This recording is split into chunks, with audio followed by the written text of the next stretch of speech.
Welcome to ProKitchen University, an online video tutorial series, version 11. This video is part of the Mac Native Interface series for Mac users only.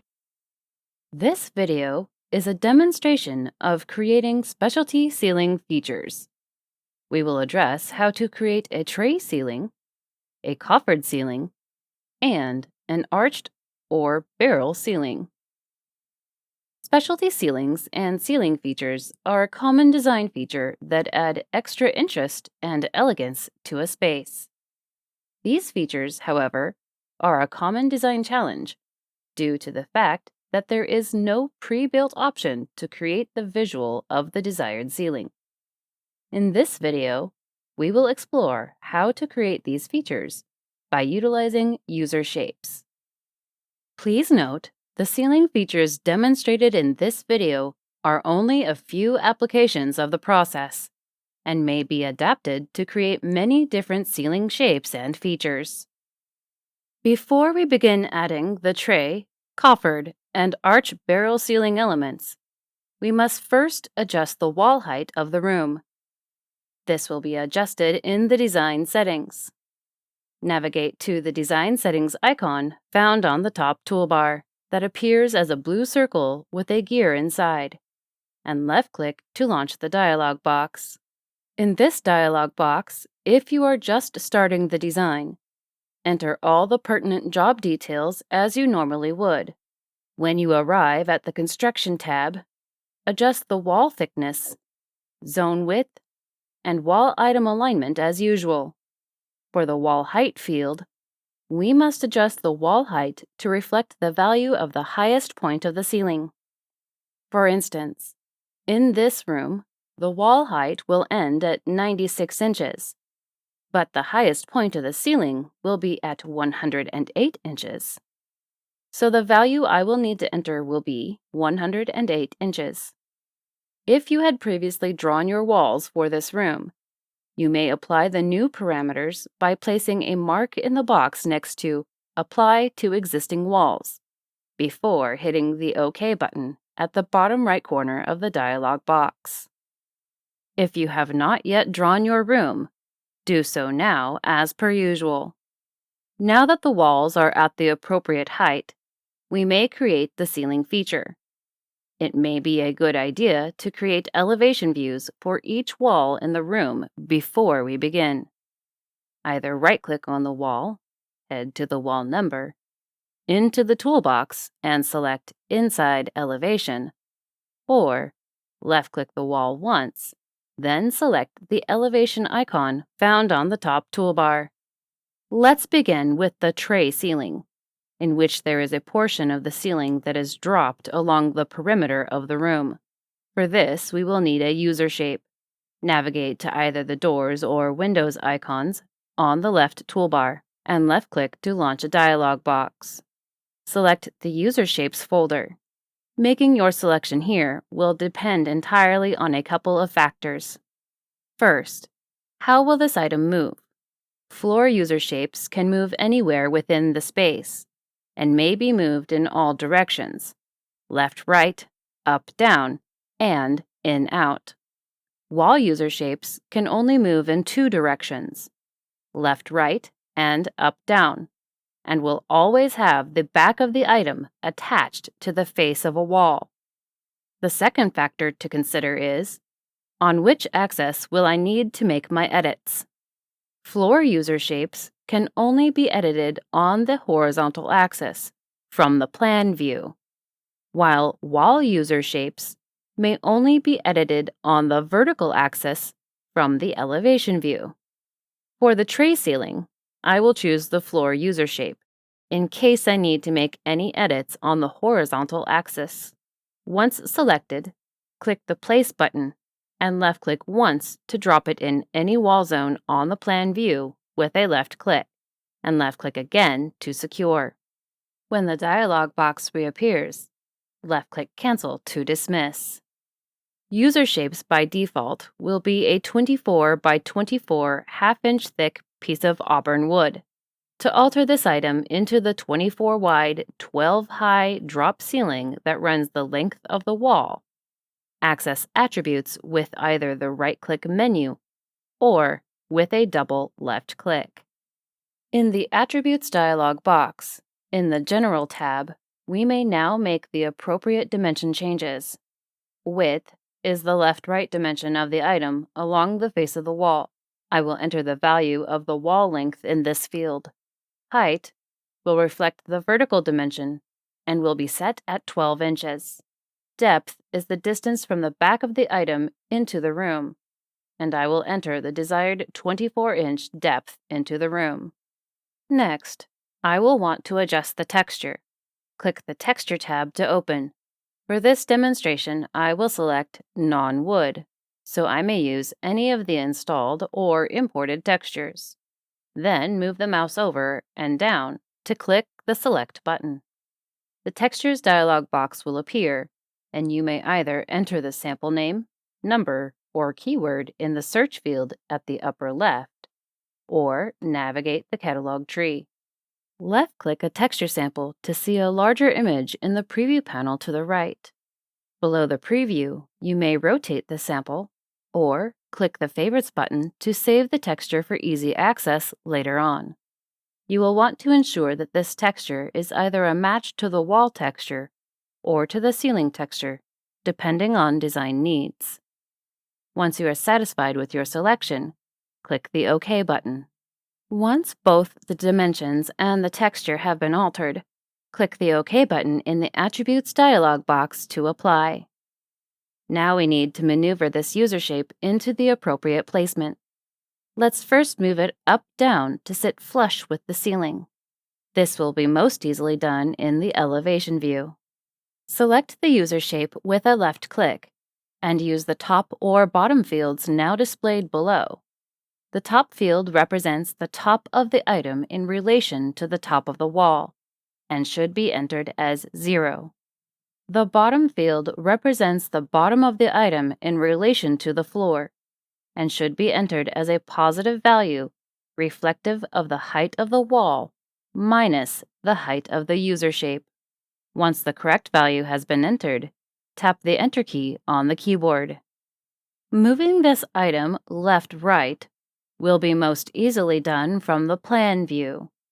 Hover the mouse over the user shape here and left-click once to activate the left, center, and right dimension fields below.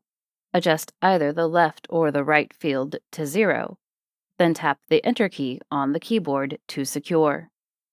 To create the remaining areas of the drop ceiling around the exterior edges of the room, the easiest way to do so would be to simply copy and paste the remaining sections. Right-click on the user shape, hover into the toolbox, and select Copy. Then move the mouse into the next wall zone. Left-click once to drop the item. Move the item into place, and left-click again to secure. While the up-down placement will be correct, you may need to take a moment to adjust the left-right and in-out placement of the user shape. There will be an overlapping of the user shapes. However, this is a desirable circumstance. If we look at the 3D Live preview, we will see that the rendering does not display a seam, and the interior joint looks as it would in real life. If there had been no overlap, the rendering would have created a seam where the user shapes meet, and give a less than desirable visual. Repeat this process as necessary. If there are walls that are different in length than the first, return to Attributes to make the appropriate alterations. If the design calls for an additional drop ceiling on the interior of this shape, you may create it with another floor user shape. Make the appropriate alterations in Attributes as normal. However, with this item, since it will be placed in the center of the room, to move the item up-down, you will need to access the option from the right-click toolbox. Moving the item in relation left-right or in-out to the appropriate location will take just a little more effort to place correctly. For this, I will use the Line-to-Line Dynamic Dimension tool. Navigate to the bottom of the left toolbar and left-click the line-to-line icon. Move the mouse into the plan view and place the mouse at the face of the stationary user shape sitting along the wall. When the purple line displays, left-click once to start the measurement, then drag the mouse to the face of the user shape that needs to be moved. When an additional purple line that is parallel to the first appears, left-click again to create the dimension line. Repeat this process once more for one of the sides of the interior shape, remembering to start the line-to-line dimension on the stationary item and ending on the item you intend to move.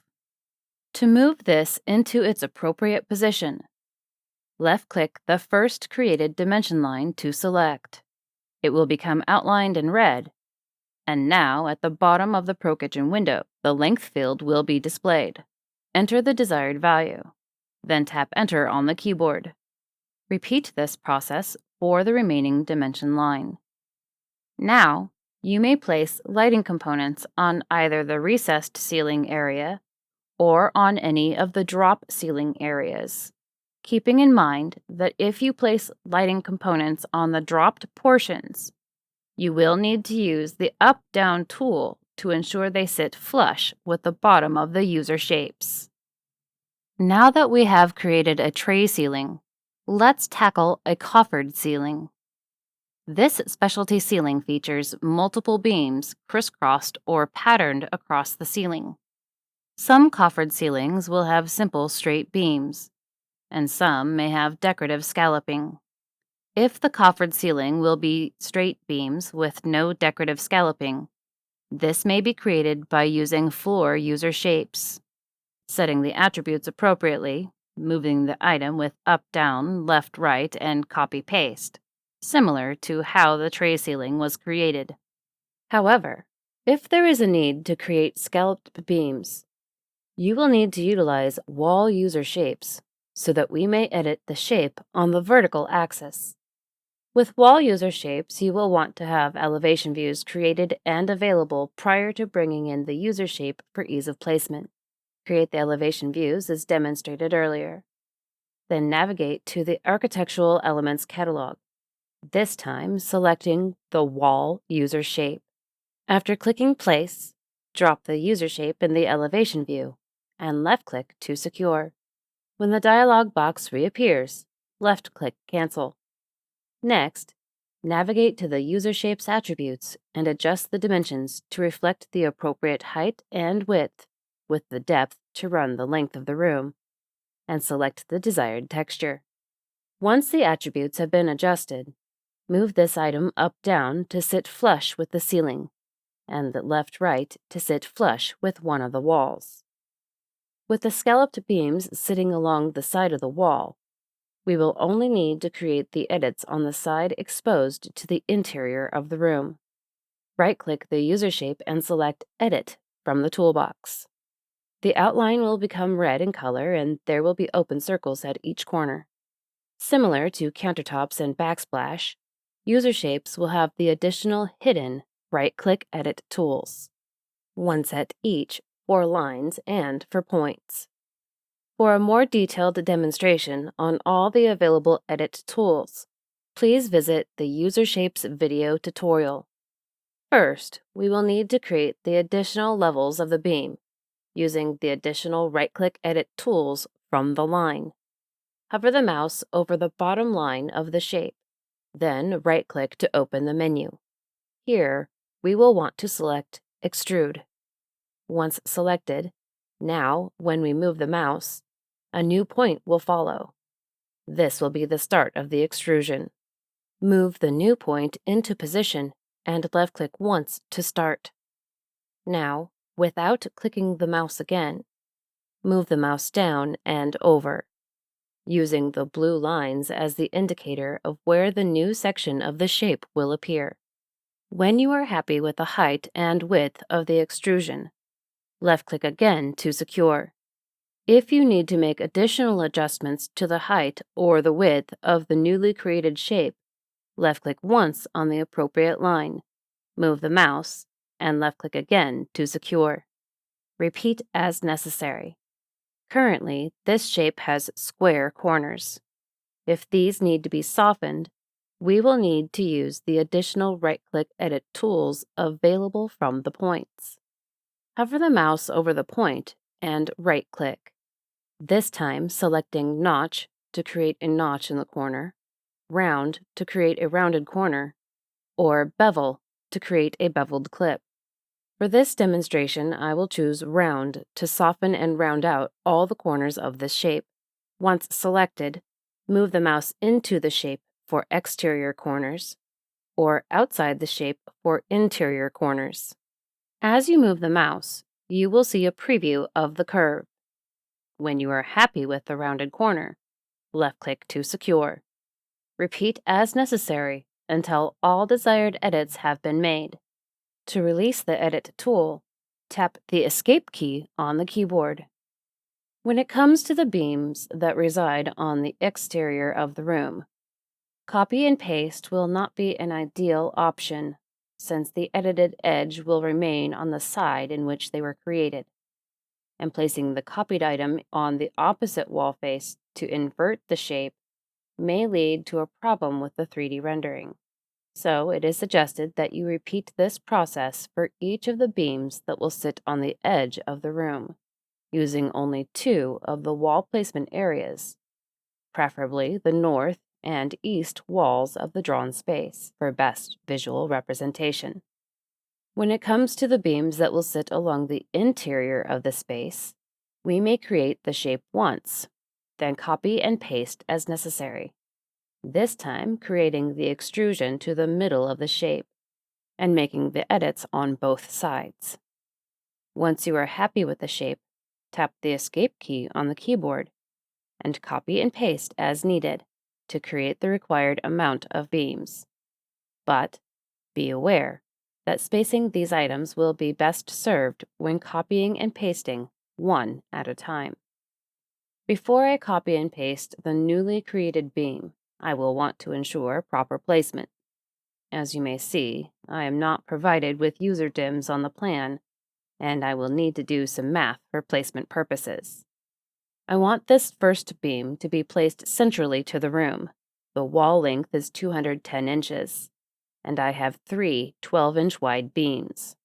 210 minus 36 equals 174. 174 divided by 2 is 87 inches for the space between the beams. Unfortunately, the line-to-line tool will not work for the wall user shapes, as the line-to-line tool does not recognize the wall user shapes in the plan view and will only create a static dimension line in the elevation view. Also, user shapes lack the position tool, so we will need to utilize the left, center, and right fields from the plan view to move this item into place, and requires a little more math. I will need to take 87 and add the 12 inches of the existing beam sitting along the wall to arrive at 99 inches from either the left or right end of the wall. Left-click the user shape from the plan view, activate the left or right field, type the appropriate dimension, and tap Enter on the keyboard. Now I can copy and paste this item to the east wall and move it to the matching left-right position. Continue to copy, paste, calculate appropriate left-right placement, and move the items into place until all the beams desired are present. The arched vaulted or barrel ceiling type will also require a wall user shape so that we may once again create edits on the vertical axis. For this particular specialty ceiling, we will only need to place a single wall user shape. Once the user shape has been placed and the Architectural Elements dialog box has been dismissed, head to Attributes. This time, the width will match the width of the wall it sits along. The height value will need to reflect the additional height from the foundation wall to the top of the arc, and the depth will reflect the entire depth of the room. Remember to adjust the texture of the item to reflect the desired texture of the ceiling before hitting the OK button. Once again, alter the up-down positioning to sit flush with the ceiling, and the left-right positioning to sit flush with the adjacent walls. To create the arched ceiling, once again, access the User Shapes right-click toolbox and select Edit. Then hover the mouse over the bottom edge of the user shape and right-click again. This time, select the Radius End option. After this tool has been selected, when you move the mouse, a preview of the arc will follow. This arc can be made towards the inside or the outside of the existing shape. Move the mouse up toward the ceiling until you are satisfied with the preview. Then left-click to secure. If you want to readjust the arc, left-click once on the new point at the apex of the curve. Then move your mouse into the new position and left-click to secure. When you have completed all desired edits, tap the Escape key on the keyboard to release the tool. And now you have an arched barrel vaulted ceiling the entire depth of the room. With a little extra time, your creativity, and Pro Kitchen's user shapes, the sky is the limit when it comes to creating magnificent and awe-inspiring ceilings. Thank you for visiting Pro Kitchen University. Be sure to visit us at prokitchensoftware.com.